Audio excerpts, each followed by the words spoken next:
Bonjour à tous et bienvenue dans SIC, le rapport sur la pauvreté du Secours catholique, la lutte contre les abus sexuels et le 11 novembre, c'est tout de suite dans SIC. C'est un cri d'alerte sur la pauvreté. Publié hier, le rapport annuel du Secours catholique est encore plus inquiétant que les années précédentes. Selon cette étude, la moitié des personnes contactant le Secours catholique a entre 2 et 9 euros de reste pour vivre par jour et par personne, pour se nourrir, se vêtir et se cultiver, les contraignant à des privations quotidiennes. Et pour une famille sur 4, il est inférieur à 4 euros par jour. Ce chiffre est à comparer au chiffre de 7 euros par jour, qui est l'estimation faite par le Secours catholique des besoins d'une personne pour se nourrir. Cela signifie qu'une famille sur 4, avec 4 euros par jour et par personne, ne peut pas se nourrir correctement. Avec des ressources aussi faibles, les ménages sont face à des choix impossibles. Face à ce drame, le Secours catholique fait des propositions comme le droit au logement et à l'hébergement et la mise en place d'un revenu minimum garanti sans contrepartie.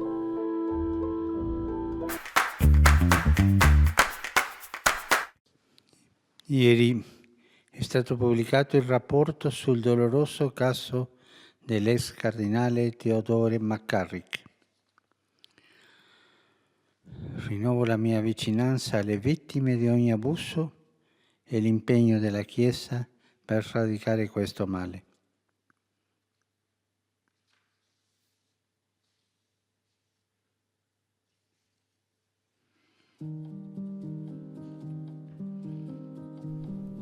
La lutte contre les abus sexuels s'intensifie.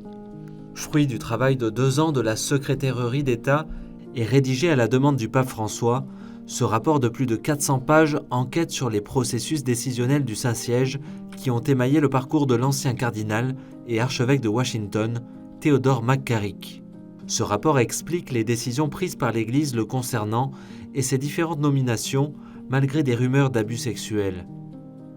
Ce n'est qu'en 2017 qu'une procédure canonique contre Theodore McCarrick est ouverte. Il est d'abord déchu du titre de cardinal, puis renvoyé de l'état clérical en 2019.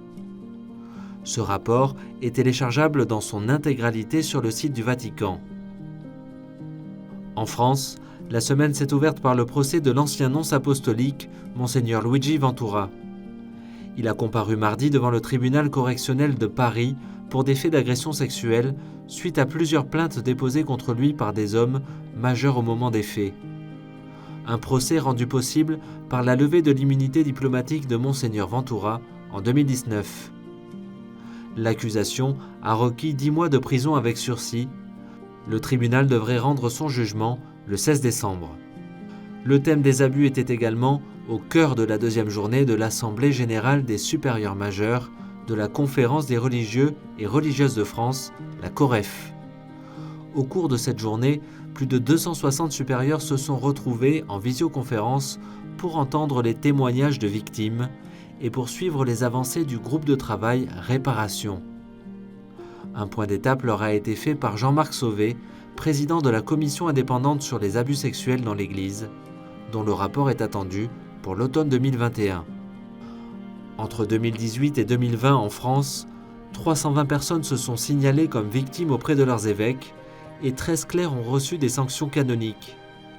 Des chiffres en augmentation depuis les années précédentes, selon le rapport 2020 de la CEF sur la lutte contre la pédophilie dans l'Église.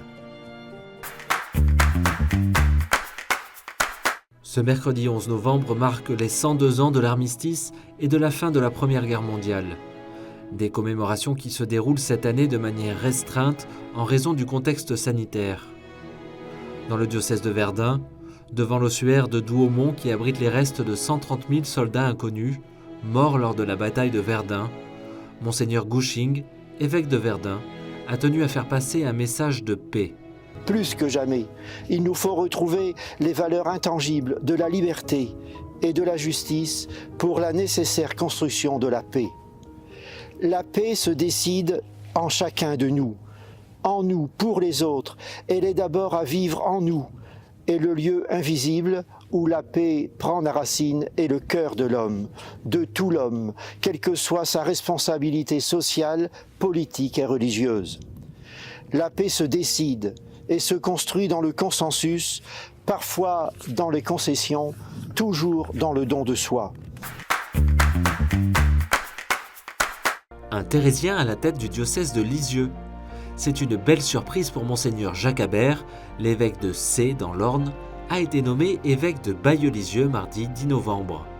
Après 5 mois sans évêque, le diocèse de la Petite Thérèse accueille un de ses disciples. Monseigneur Habert s'est adressé à ses futurs diocésains.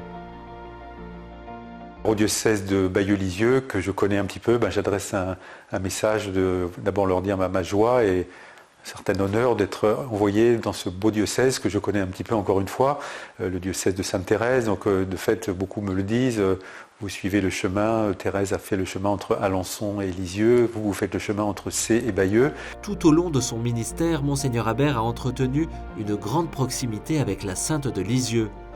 En 2015, à l'occasion de la canonisation des parents de Sainte Thérèse, il avait érigé par décret le sanctuaire Louis et Zélie d'Alençon, regroupant plusieurs lieux liés à la vie de la famille Martin. En raison des contraintes sanitaires, les modalités de sa messe d'installation doivent encore être définies.